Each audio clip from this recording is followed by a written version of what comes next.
breaking news out of Green Bay, and unfortunately, this is news this morning that we're hoping we didn't hear. And it's about Tucker Kraft. And unfortunately, Tucker Kraft reports are, and it is confirmed, that he has torn his ACL and he's out for the year. Oh man, this is just like an absolute massive blow for this Packers football team. And it weighs way more than the loss that they had versus the Carolina Panthers yesterday, because Tucker Kraft has been such a massive part of this offense. When you look back at when this Packers offense is rolling this year in games, it's large in part due to Tucker Kraft also having a very good game, especially last week with his career game against the Pittsburgh Steelers. Tucker Kraft nearly had 500 yards and the leading receiver of the Green Bay Packers up until this point with 6 touchdowns, and a lot would argue was having a top 3 tight end season and an all-pro level season. He was, in my opinion, the best yards after catch tight end in the league, and in part, like I said, a big reason why this Packers offense could get rolling. Now, this is a huge concern, obviously. I don't know how the Packers offense is going to operate or continue to operate well at a high efficiency without Tucker Kraft, considering there's moments this season, like yesterday, even with Tucker Kraft before the injury, that they simply couldn't operate, or they couldn't move the ball, or they struggled against some average to below average defenses this year. And now without Tucker Kraft, who is going to really step up in that tight end spot, which has been such a big part of this offense? I know a lot of people are saying, okay, it's Luke Musgrave's time to shine. He's a second-round pick, same draft. We selected him before Tucker Kraft. It's his time to step up.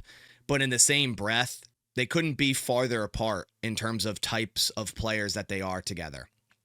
Tucker Kraft is the best yards after catch tight end in the league. Luke Musgrave might be one of the worst. He simply can't stay on his feet once he catches the ball. He looks very uncomfortable moving after catching the ball. Tucker Kraft is one of the better run blocking and overall blockers at tight end in the league. Luke Musgrave might be one of the worst. A lot of film this year, when the Packers' run game is failing, a lot of times Luke Musgrave is out there missing a block. Now, he hasn't played many snaps for this Green Bay Packers team, even outsnapped by John Fitzpatrick a lot of the time this year. So that's why I have my concerns when I hear people say, well, Luke Musgrave, he can step up and he will be that guy. I hope he can. I really do. We saw some glimpses yesterday of him being a nice pass catcher that post out early or right after Tucker Kraft got hurt, that Love found him on the right side. That was a great route by him, a great catch by him. But I worry about the other things. I worry about the Packers' use of a tight end in the RPO game, in RPO read, like Y flats and all that. I worry about the Packers being able to just simply dish it out to Tucker Kraft in the flat or in a check down and watching him break 1 or 2 tackles and getting a first down. That's not something Luke Musgrave can really do, or at least has shown us that he can do. Musgrave, to this point in his 3-year career for the Packers, now, of course, had a lot of injuries during that span, has only totaled 485 yards. Less than Tucker Kraft had just this season before this injury. His best season was his rookie year for Musgrave. He did have 352 yards, and a lot looked promising. He was halted by some injuries. He had injuries last year. So I'm really hoping, he can be a player that can step in and be a receiving threat for the Packers. But at the same time, when he's on the field, the run game just looks that much worse. And it hasn't looked good to begin with, even with Tucker Kraft on the field, due to the poor consistency and poor play of this offensive line. Now, there are some other options. The Packers could simply run with John Fitzpatrick as their starting tight end, which is still just crazy to hear myself say that. Nothing against John Fitzpatrick. He's been a solid tight end 2/3, filling in, making some key blocks, making a couple catches here or there. Nothing crazy, but that's kind of my point. It's been nothing, oh wow, like he could definitely become that guy as well. They have Josh Wiley on the practice squad. He's been serviceable in years past for that Titans offense, but again, nothing to wow you. Like last year, he did have 248 yards and a touchdown. But again, that's in an entire season. That's in 17 total games, and only 4 of them he started. Now, maybe the Packers go out and make a move at tight end. Trade deadline, I believe, is this Wednesday. And, with Tucker Kraft now being confirmed out for the year, maybe the Packers go make a move. A couple names to keep an eye out for. Chig Okonkwo on the Tennessee Titans, I think, would be a nice fit in this offense to try to somewhat replicate what we're losing with Tucker Kraft.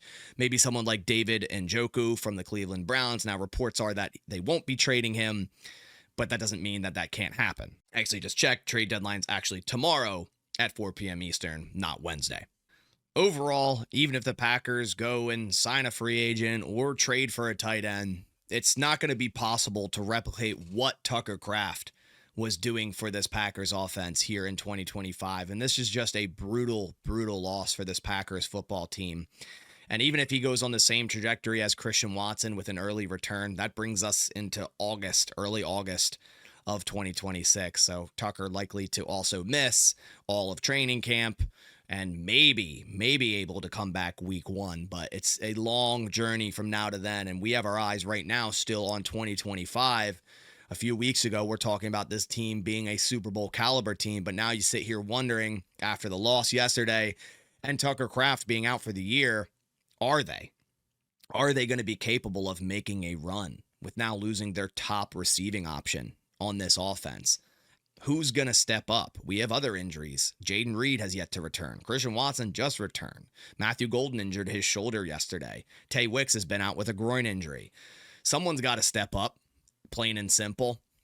Will it be Musgrave? Will it be Matthew Golden if he's healthy? I don't know. But at this rate, it's something's got to change as well, because the Packers can't simply run their same play calls to someone like Luke Musgrave that they've been doing with Tucker Kraft.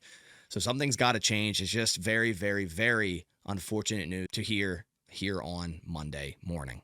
Before we head out of here, want to give a massive shout out to Sleeper for sponsoring this channel for the 2025 season. Guys, if you want to make your picks for the Monday night game, click the link down in the description. Use code BASS when making a first-time deposit. Get that deposit matched 100% up to $100. And they're also offering a terrific promo right now to new users, and that is new users get a free $20 play when signing up for Sleeper. No deposit needed. So if you've been on the fence, you can simply go get your free $20 play with not having to make a single deposit, and hopefully make some picks that hit for tonight's game or even next week's game. So definitely go check out Sleeper. Again, a massive, massive shout out to them.